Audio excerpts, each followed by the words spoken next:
আমি যদি এক বাপের বাচ্চা হয়ে থাকি, সরাইল আশুগঞ্জের থেকেই আমি নির্বাচন করব। দলীয় মনোনয়ন না পেয়ে তারেক রহমানকে কঠোর হুঁশিয়ারি দিলেন রুমিন ফারহানা।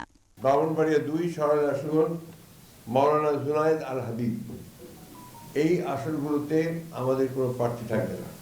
ইতিমধ্যে আমাদের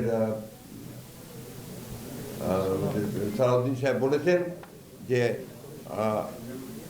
এই সংগঠনের জমিয়তে উলামা ইসলামের বাংলাদেশের আমাদের অন্যান্য আসনগুলোতে তাদের কোনো প্রার্থী থাকবে না। মানুষ যদি আমাকে ভালোবাসে, এই এলাকা থেকেই আমি এমপি নির্বাচিত হব ইনশাআল্লাহ। তৃতীয় দফায় স্থগিত রাখা 4টি আসনের মনোনয়ন ঘোষণা করেছে বিএনপি। মঙ্গলবার সন্ধ্যায় গুলশানে খালেদা জিয়ার রাজনৈতিক কার্যালয়ে এক সংবাদ সম্মেলনে দলের মহাসচিব মির্জা ফখরুল ইসলাম আলমগীর এই নামগুলো ঘোষণা করেন।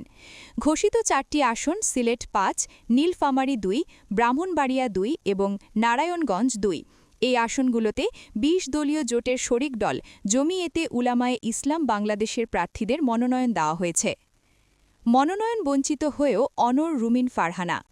ব্রাহ্মণবাড়িয়া 2 আসনে দলীয় মনোনয়ন না পেলেও নির্বাচন থেকে সরে না দাঁড়ানোর সিদ্ধান্ত নিয়েছেন বিএনপির আন্তর্জাতিক বিষয়ক সম্পাদক ব্যারিস্টার রুমিন ফারহানা।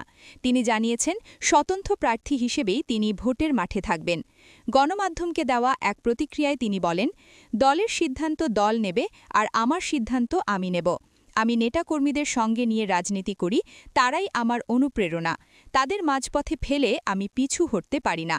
প্রকৃতপক্ষে আমার নির্বাচনী এলাকার নেতাকর্মীরাই আমার বড় শক্তি এবং মনোনয়ন দানকারী। জোটের বাধ্যবাধকতা ও রাজনৈতিক প্রেক্ষাপট। শরিক দলকে আসন ছেড়ে দেওয়ার বিষয়ে রুমিন ফারহানা জানান, বিএনপির মতো বড় দলকে জোটের বাস্তবতা ও কৌশল বিবেচনা করতে হয়। জমিয়েতে উলামার সঙ্গে জোট রক্ষার্থেই সম্ভবত দল এই সিদ্ধান্ত নিতে বাধ্য হয়েছে। উল্লেখ্য, ব্রাহ্মণবাড়িয়া 2 আসনটি দীর্ঘদিন ধরে বিএনপির দুর্গ হিসেবে পরিচিত। ইতিপূর্বে এই আসনে দলীয় প্রার্থীরা 6 বার নির্বাচনে অংশ নিয়ে প্রতিবারই জয়লাভ করেছেন। তবে নবম জাতীয় সংসদ নির্বাচনের পর থেকে আসনটি মূলত জোট প্রার্থী বা স্বতন্ত্র প্রার্থীদের দখলে রয়েছে। পারিবারিক ঐতিহ্য ও সংযোগ। রুমিন ফারহানার এই আসনে প্রতিদ্বন্দ্বিতা করার পেছনে রয়েছে গভীর পারিবারিক ইতিহাস। 1973 সালের নির্বাচনে তার বাবা প্রখ্যাত রাজনীতিবিদ অলি আহাদ এই আসন থেকে লড়েছিলেন, যদিও সে সময় তিনি নৌকার প্রার্থীর কাছে পরাজিত হন।